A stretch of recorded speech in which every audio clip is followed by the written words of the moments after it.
What the? So let's talk about the C8. Obviously, it is a lot different from the old Corvettes, or even, you know, the most recent Corvettes. Hello, Challenger. I'm going to talk about the things I like, things I don't like, things that should have been done, in my opinion, obviously. Just a regular guy with some ideas on YouTube. So first thing, probably the biggest thing that I don't like, is the fact that it doesn't come in manual. Now, obviously I understand this kind of car isn't exactly a manual kind of car, you know what I mean? Like, it is a supercar. The paddle shifters are what people mostly want in mid-engine, you know, high performance cars. However, when I drive, I do it for fun, not to go 0 to 60 in 3 seconds. If I wanted to go 0 to 60 in 3 seconds, I'd go on my Hayabusa, not in a Corvette. Not saying there's anything wrong with it, just not really my cup of tea. A big thing a lot of people are saying about the damn thing is that it looks like all these other cars. You know, I've seen a lot of posts and stuff on Facebook and all social media saying it looks like a McLaren, looks like a Ferrari, looks like a Ford GT. Well, what people are not seeing about this car is it's a mid-engine car. All of these other cars that they're saying it looks like are mid-engine cars. You guys starting to see a pattern here? Because mid-engine cars all have that same shape. Obviously, because they have to be able to fit the motor in the back. You're saying the Corvette looks like all these other cars and you're getting mad about it, but what you're not getting at is all these other cars look like also. Nobody fucking cares about that. People don't like change. Personally, I don't like change. I like the C7 a lot more. Well, I can't even say that. I haven't driven either of them. What I will say is my next car is going to be a C7, not the C8. Partially because the price, partially because the manual transmission. Would I drive a C8? Yes. Would I own a C8? Yes. If I also had another performance car with a stick shift. If I could afford, like my Camaro, and still have that and then buy the C8, 100%, I'd have one in my garage tomorrow.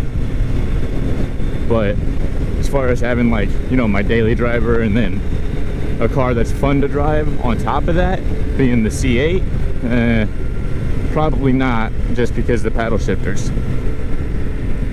Now, all that being said, the 8-speed dual clutch paddle shifters, or whatever they're called, is fucking cool. They're talking about like 75 milliseconds of a shift, okay? It takes you like 300 milliseconds to blink your eye. That's fucking fast, man. Like, that is 100% faster than anybody can shift. There's no arguments there.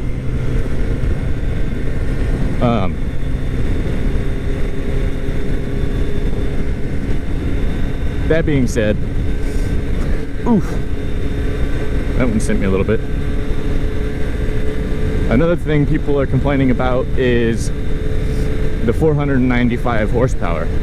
You know, you got the ZR1 that just came out with 800 horsepower. People are just kind of underwhelmed, and they're like, why is this one only got 495 when you just had one that had 800? Like, they feel like we're taking a step back here. But that's really just not the case, because it's a Corvette Stingray. It is the base model Corvette. It is the highest horsepower Stingray to ever come out. It's not a ZR1, it's not a Z06. The 495 horsepower is the base model Stingray V8, and it's a mid-engine V8. It's the LT2, which is literally just a mid-engine model of the LT1. It's cool, man, it really is. I'm actually really excited for it. Am I upset? They changed the body style, they changed the engine. No, I'm not. I think it's what the Corvette needed. I think it's going to be sweet. I'm kind of excited to see where other performance cars of its caliber go, see if they all go mid-engine. Major thing that I like on the Corvette is the front air suspension from factory. That is cool, man. It's got navigation on it to where it will remember the spots that you had to raise your front end up to get over, so it does it by itself. That means when you pull in your driveway and you have to raise that front suspension up to get into your driveway, that Corvette will remember that, and it'll do you for you every time you come home. Dude, that is unheard of for a car that's gonna weigh gonna cost $60,000. That is fucking awesome. Another thing about the Corvette is that $60,000 price range. That, I don't know how Chevy's getting away with that. I think if they actually sell the base model Stingray for $60,000, dude, Chevy is gonna sell a lot of cars. That's like, if I were to sell my Camaro, like, I could afford that. Like, that is cheap. Obviously, I'm not gonna sell my Camaro because, you know, fuck that. But the price range for the mid-engine car that Chevy just made is absolutely killer, man. It's gonna be big, and I'm super stoked for it. If I can ever afford one on top of another car, like I said, I'm definitely gonna get it. I would love to have one. I'm really curious to see how that traction works on that mid-engine car. I've obviously never been in a mid-engine car, but dude, 495 horsepower from the factory to the rear wheels has to be intense.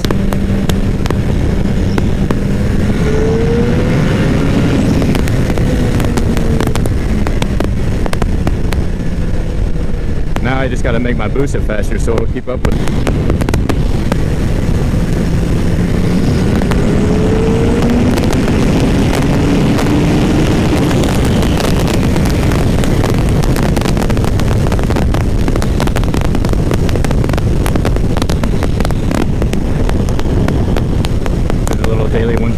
For you. I need new tires on this thing, man. And there's really not much you can talk about on one car, but this car is going to be a game changer. It really is, and I'm really excited to see it. The 2020 Supra is going to be minuscule compared to what it would have been had the 2020 C8 not dropped, because everybody was all excited about the 2020 Supra. You know, they brought back the Supra. That's awesome, and it is. There's a lot of people that don't like it because of the whole BMW drama, but I'm not really one that cares too much. I'm excited they brought it back and didn't ruin it personally. But man, that C8 dropped and everybody's mindset just went straight to the C8. There is nothing being talked about on the Supra no more. Look at TJ Hunt, man. He just dropped a video about how he's buying a 2020. He's having like the first launch edition in California. He was all excited. And then that 2020 C8 dropped, man, and he was just like, man, fuck the Supra. It's just crazy how people just see that C8, man, and they're just like, dude, I gotta have one. And it is that kind of car, dude. I think a lot of it is the price set. You can't see that car and not want it. You know what I mean? Like, I'm the biggest, you know, diehard manual fan out there. If I have a car, I want it to be manual. But dude, that C8, man, I would love to have one of those. You know, I mean, the GTRs are cool. I was pretty stoked about that. I thought they would look pretty cool, but it's just like there's only so much you can do with an automatic all-wheel drive car before, you know, you get bored with it. Like, how many times can you go fast in a straight line before you get bored of that car? You know, at least a C8, it's got rear-wheel drive, so you can fucking spin your back end out. Like, if you like muscle cars, man, people like fishtailing them fucking things. Like, you got to be able to go around a corner and swing that ass end out, or you're just gonna get bored with it. And I think that's the biggest problem with the GTR, is people just, you know, if you're a muscle car fan, the GTR, the only issue with it is it's all-wheel drive. That C8 is rear-wheel drive and it's got, you know, 500 horsepower to the rear wheels, you're still gonna be able to swing that fucker around. You know, you can do donuts in that thing like a motherfucker.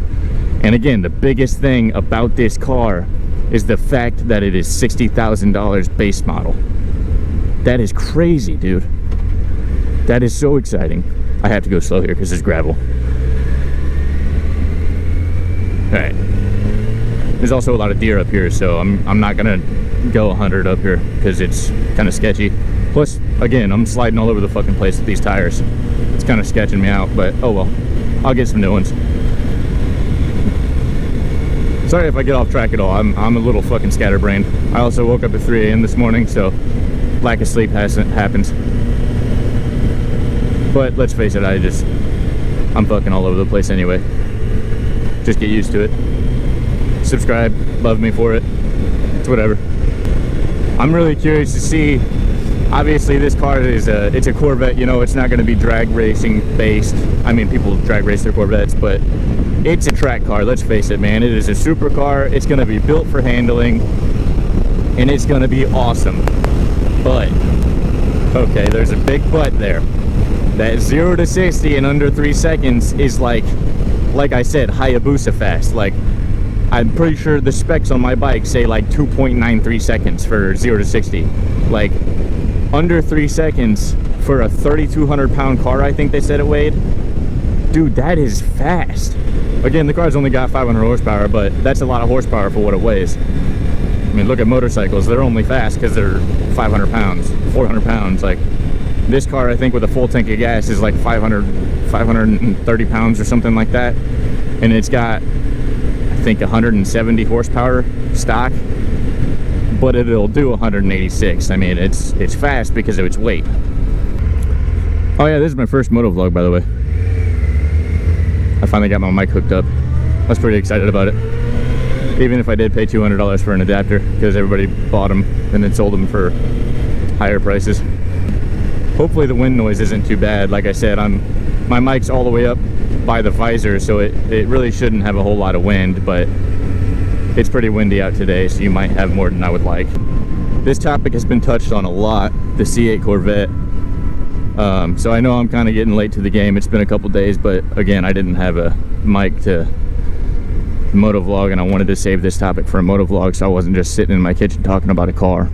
No, there's been a lot of talk about this car already, so you kind of got a lot of people's opinions already, which is fine. It's a very controversial car.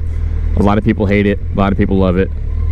I think a lot of the people that hate it are just the people who hate that it changed.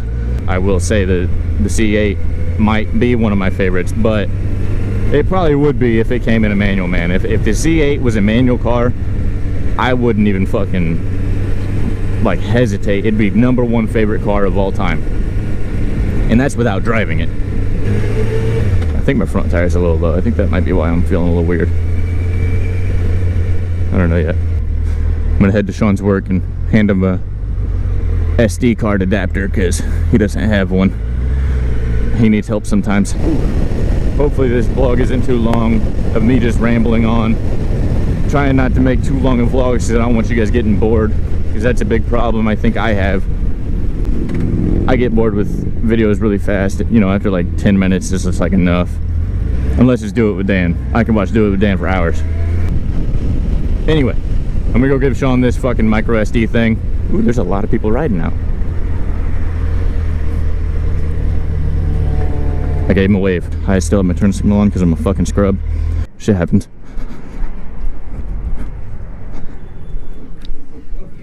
Hey. I'm making a video right now. I have something for you. You think you're man enough to talk me out this time? Yeah, I am. Alright, let's hear it. Everyone, thanks for watching the video. Don't forget to like, comment, and subscribe. Dude, my man. Alright, see you guys.